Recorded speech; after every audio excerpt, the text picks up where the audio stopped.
upward pressure on oil prices, even if Hormuz traffic is resuming. That's the concern we have.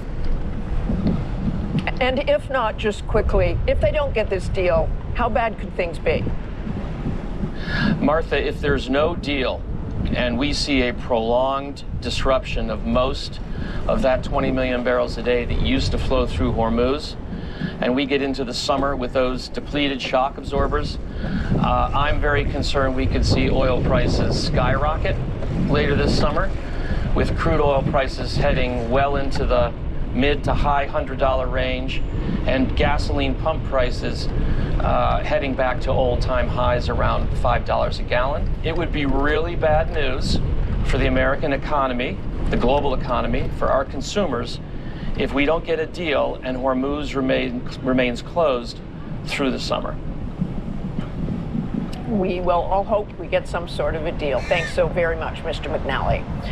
We'll have more from the Middle East on the prospects for peace later in the program, but we'll head back to Washington and the roundtable when we... For the ones who know well-prepared workdays land right on time, there's Grainger. For the ones who get it done. Get more from your phone without purchasing a new one with the SanDisk Phone Drive. So you're like a mascot for a gas station? Yeah, I guess you could say that.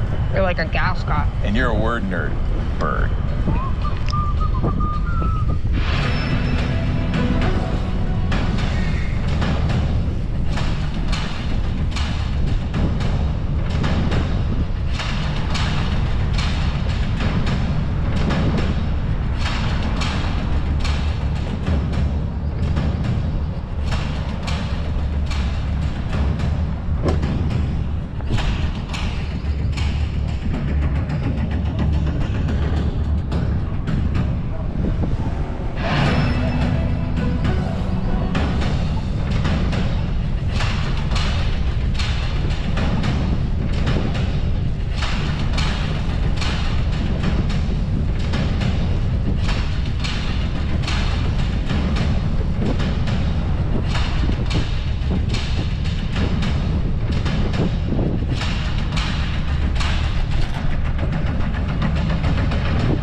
It is a busy day in Washington, and for more on this Flag Day, the president's 80th birthday, let's send it back to my co-anchor, Jonathan Carl.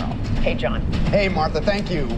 I'm here in Washington with the roundtable. We are back in just a moment.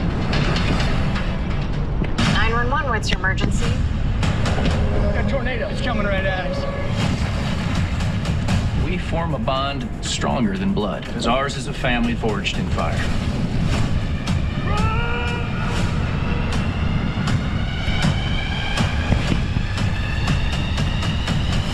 You're trying to steal my husband. You stole him first.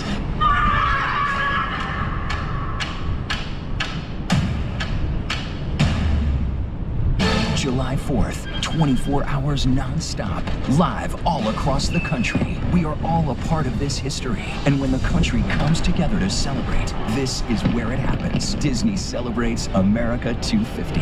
A live American event 250 years in the making. It's America's 250th birthday party. No one throws a party like Disney. Disney celebrates America 250. 250 years of America, more than 24 hours on the air. This is going to be one extraordinary event. I'm so excited we're doing it. I'm not full-time hot. I'm part-time hot. Let me be clear, I'm part-time.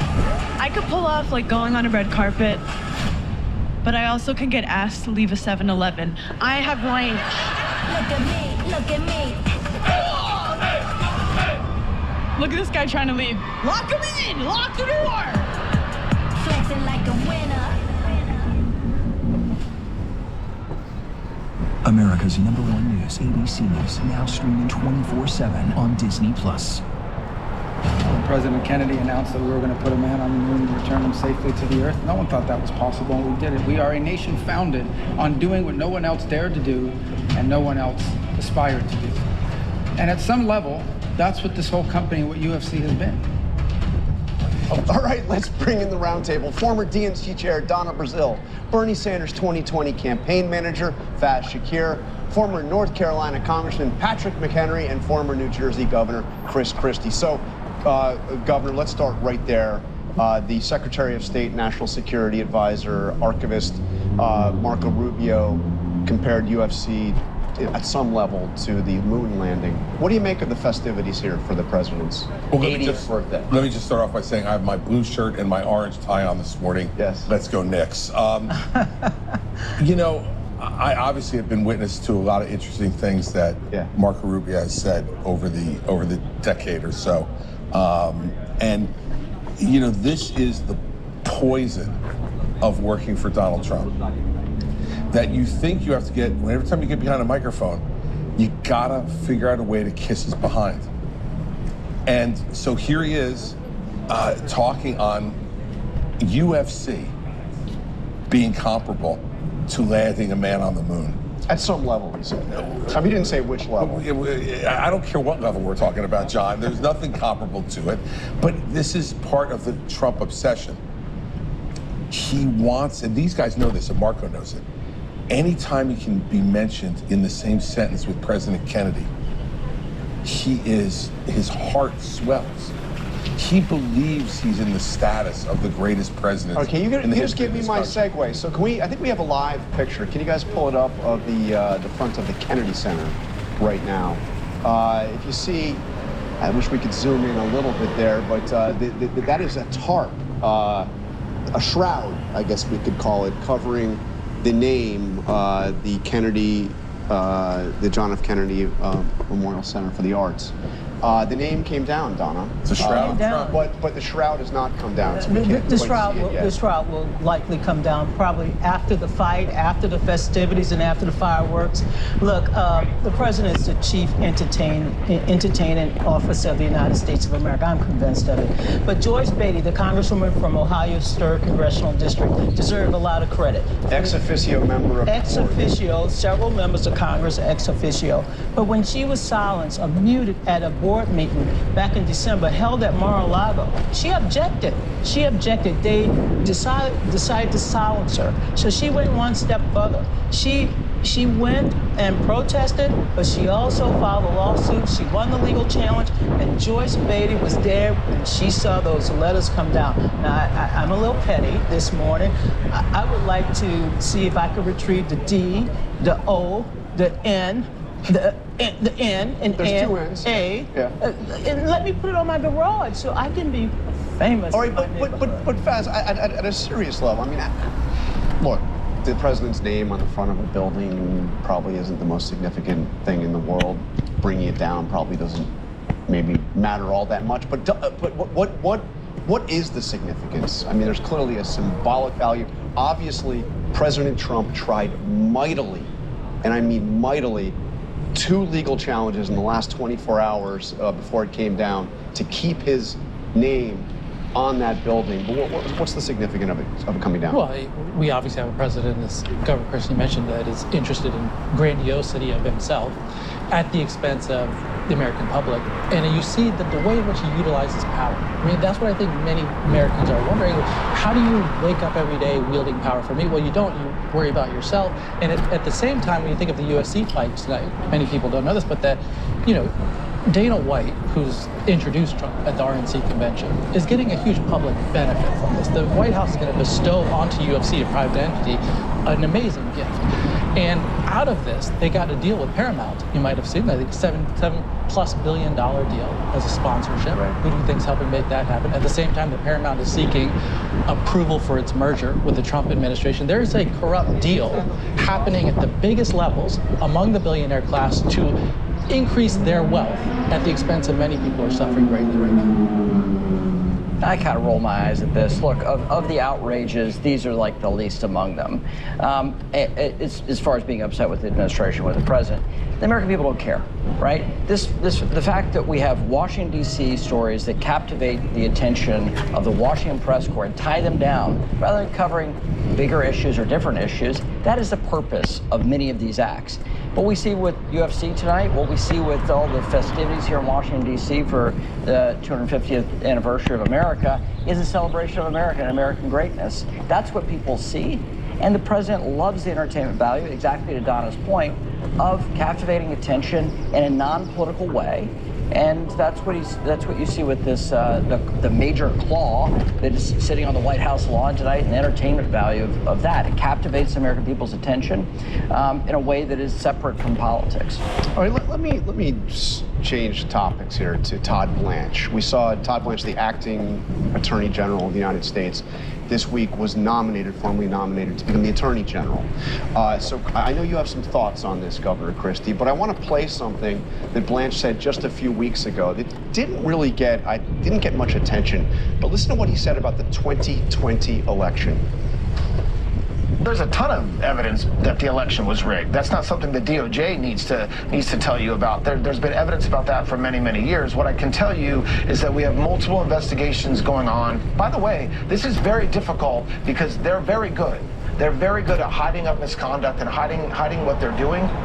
Okay, so first of all, there isn't a ton of evidence that the 2020 election was rigged. I actually did the first interview with the guy that was Attorney General at the time, Bill Barr, after he left office, and he did look into it, and he said the exact opposite message was there's no evidence that the election was rigged. But what do you make of that, Governor Christie, that the guy that is going to be, the Senate's going to vote on, is echoing something that was shot down by Trump's former Attorney General and by many, many courts and many others that have looked into it? Well, we know famously what word Bill Barr used in the Oval Office when the president pressed him on whether there was evidence, and it was bull with the rest of the word filled in by the very blunt former Attorney General.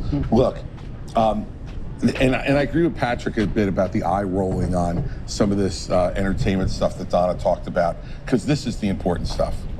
Okay, when you see Marco Rubio, now you see Todd Blanche, the acting Attorney General, they're all obsessed with saying things that will keep them in power. And the only way to keep themselves in power is to do and say whatever Donald Trump wants, regardless. Because Todd Blanche can't believe that the election was rigged, can he? No, but look, Todd Blanche knows one thing. He never in his wildest dreams thought he could be Attorney General of the United States. And now here he is. And there's in that power, I've been in that building a lot, John, over my career, been on the 5th floor where the Attorney General sits, looked at the portraits of all the previous Attorneys General on the walls, and it is intoxicating. And Todd Blanche's comments can only be attributed to power intoxication and his willingness to want to stay. And it is the corruption of the rule of law of the Department of Justice that's much more important than whatever's going to happen on the South Lawn of the White House. Here's the rub. Here's the rub. And now that he's been formally nominated by the president, he has to go through this period where he has to submit his paperwork. I'm sure it's still fresh from what he submitted last year. He goes before the Senate Judiciary Committee. I'm sure Mr. Grassley will try to schedule something in July and get him confirmed before the August recess. But two problems. And one, Mr. Tillis, who has said very bluntly that he is not interested in relitigating the 2020 election and bringing up election deniers and so forth. And also, I think he has to also deal with the fact that there are other Republican senators who may have a concern on the Judiciary Committee. That's before he goes before the Brave Ducks, the people that lost. It's 12 to 10. And Mr. The Cornyn. Judiciary Committee is a 12 to 10 ratio. The two very important folks for this are retiring, or one lost it, John Cornyn and Tom Tillis. Right. They will have a say. They both voted to confirm him as Deputy Attorney General. That's before he interviewed Ghislaine Maxwell, before all So then you have the hangover of Epstein. You have the hangover effect of the weaponization fund. the Victims' Compensation Fund. And so they need to get some level of certainty that he's going to perform to their specifications. And if not... Does he get confirmed? Yes, he does get confirmed because they get assurance do you think he gets confirmed? of his actions. I think it's close. The big thing, Susan Collins. All right, that is a huge question. All right, we have to take a quick break. When we come back, we will be back with Martha in Jerusalem with a look how ordinary people caught in the middle of a war they did not ask for. Domino's has large one-topping pizzas for $7.99 if you carry out. Okay, guess I'm carrying out. Lock in the deals on all your game day snacks and groceries. Store game day deals for a limited time on Uber Eats. A free gift from my Medicare number. Dad. Come on. I know this is fraud. Never accept gifts for your Medicare number. And get wise to Medicare fraud. Learn more at medicare.gov/fraud. When the truck hit my son, I had so many questions about his case. I called the Barnes firm. It was the best call I could have made. Call the Barnes firm now and find out what your case could be worth. Who's behind the so-called consumer attorneys of California? The same billboard lawyers caught scamming accident victims, steering them to doctors that charge up to 10 times the normal rate, leaving clients buried in debt. The law firm under investigation for allegedly paying people to file false sex abuse claims. And the firm who embezzled millions from disaster victims. These so-called consumer attorneys are spending millions so nobody holds them accountable. Fight back at protectcaliforniaconsumers.com.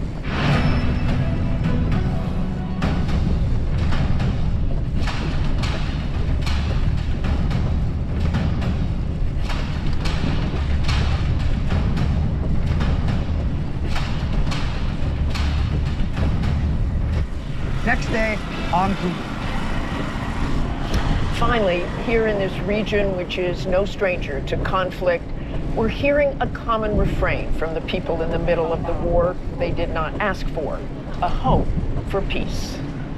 More than 100 days into this war, here in Israel, in Iran, and throughout the region, uncertainty remains, but there is always hope.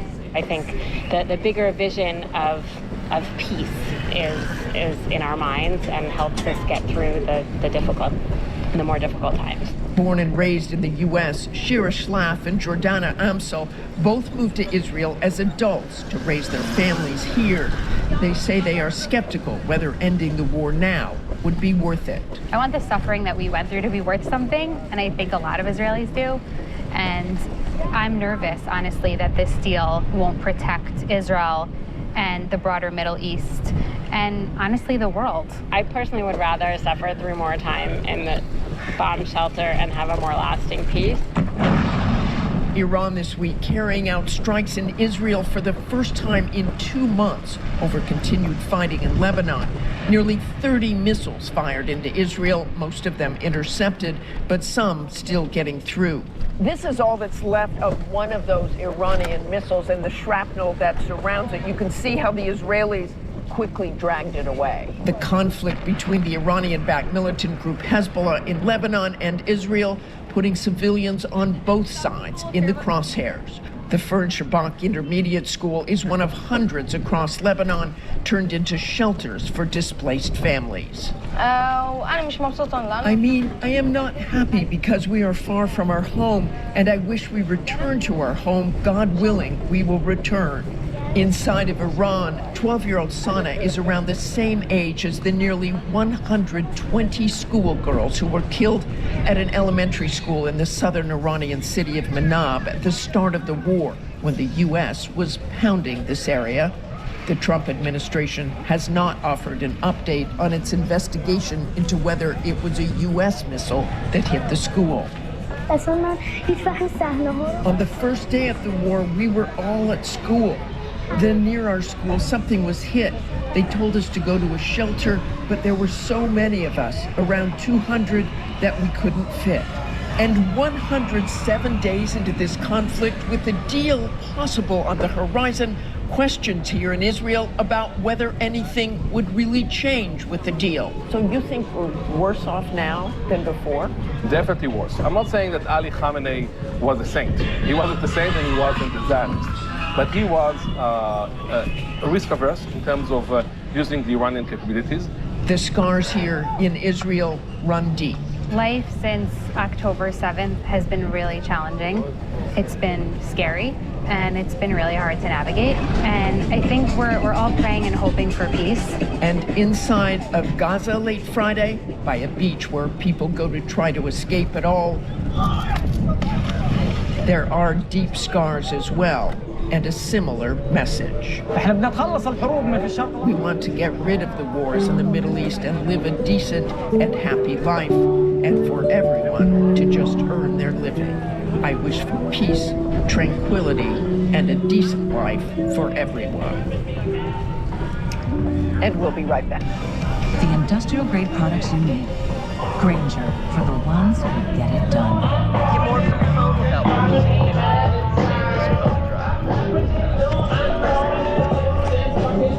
For exploring and taking a different path. For unexpected detours that take your breath away. For reconnecting. Laurentians, pour toujours. Slow down with vanilla milk chocolate almond. That styles.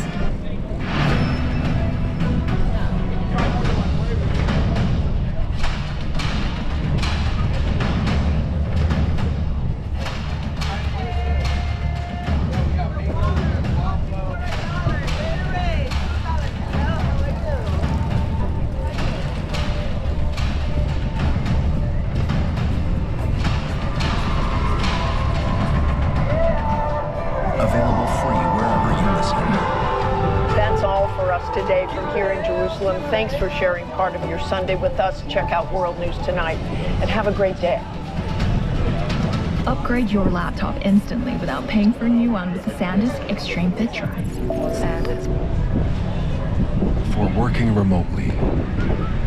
For enjoying summer full time. In the most beautiful of offices. Laurentians, pour toujours. That kind of getting to where you need to be. That's what I hope to build. Laurentians, pour toujours. Slow down with vanilla milk chocolate.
Exclusively on Disney Plus and Hulu.